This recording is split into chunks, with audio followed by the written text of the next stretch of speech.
like it here. It makes me peaceful. Me too. You're not from around here, are you? No, I'm retired. What was your job? I was in the funeral business.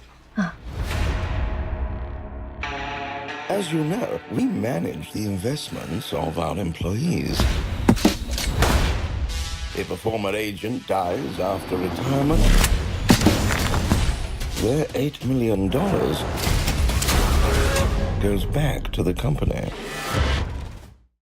So I've been a big fan of your work for when I was growing up. I used to watch your music videos, Madonna and all that, and I'm a big fan of Spun. Thank you. What is it about the novel, the graphic novel of Polar that drew you to the project, or drew you to wanting to create a live action world around it? And what drew you to wanting to be a part of the project? I think it's a combination of a lot of things. I just came out of a movie that's very different from this. I was looking for something fresh, something that I haven't done before, something where I felt like I could put my fingerprint on it. And I love the graphic novel, and I love the fact that this character is going through what he's going through, and that it had like an emotional side to it as well as the crazy action and all the fun stuff. And then, of course, attaching this guy, and I was completely sold, you know, so all those things just made it very attractive for me. Well, I have to say the same. Him. The graphic novel is it's so crazy. It's so beautiful.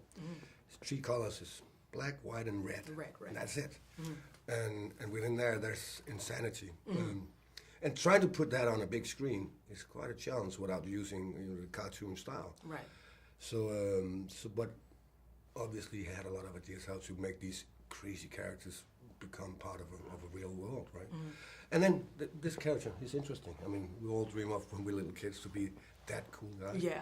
But this one is a little more than that. He's just so skillful at what he's doing and so detached from the real world. I think that's a beautiful combination where you can create some poetry and some humor. You know? Well, I think that the character has a little bit more to him than that, because he does shed some tears and he does feel things. Yeah, but it's surprising him as well, because that's not what he's used to. Like, it's not something that's part of his toolbox. So that makes the character even more interesting. It is. I mean, without giving anything away, there's something that's been looming over him for years, but he has not really paid it any attention. Right. And then he's been confronted with it, of course. So how did you bring the cast of characters together? Because everybody really fits. When you look at the graphic novel and then you look at the characters, everybody really sort of fits, even aesthetically. So how did you go about casting, like Catherine Winnick, and what was it like to work with the cast and Vanessa Hudgens? I'm just curious what you guys think about that. I mean, we got a lot of help from the graphic novel, but we wanted to add our own. We wanted to have our own look for the film. We didn't want to make Sin City. We didn't want to use all those graphic elements. So part of my job was to figure out what our look is for Polar going to the screen. Just the fact that it is a graphic novel gives you a little bit more flexibility. You can take stuff a little further. You know, in discussions, we're like, can we really do this? Yeah, it's a graphic novel. We can do anything we want. So it opens up a little bit by just the fact that it is a graphic novel. And casting was obviously a big thing, part of that, and developing the characters. And, like all the A-Team and like all those, both of us, like, we like the idea of pushing these characters far, so they're all like really strong characters. So that was part of what we did. And what was it like working with everybody? Well, I loved it. I mean, I kind of visit, I'm visit this part and this part. I had little bits to do with this person, a little bits, but they all have history together, right? So yeah, we just spent a lot of time together to get to know each other. I mean, obviously Vanessa was the one I spent most time with, and she's just perfect for the part. She's a wonderful actress. I'm wondering how did you prepare physically and mentally, because this is pretty intense, the stuff that goes on in the film. So how did you prepare for that? This is the thing, right? When we sit and we come up with the ideas and we go, then this should happen, and then he should be naked in the snow, right? And we go, yeah. And then when the day comes, it's like, oh, that's really, right. really.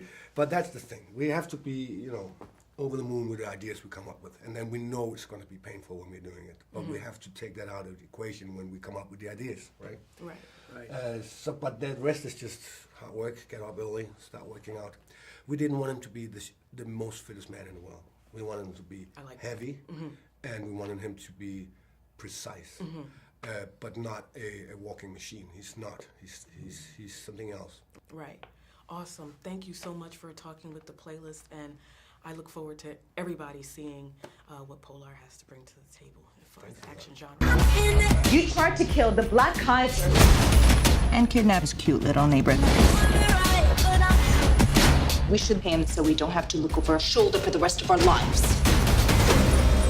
You'll need all of it. Try not to be scared. You make mistakes when you're afraid. Thought you stopped smoking. Figured it wouldn't kill me.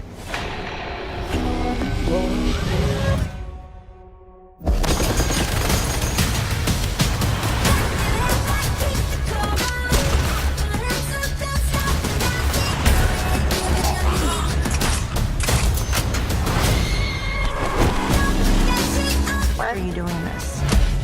I like her.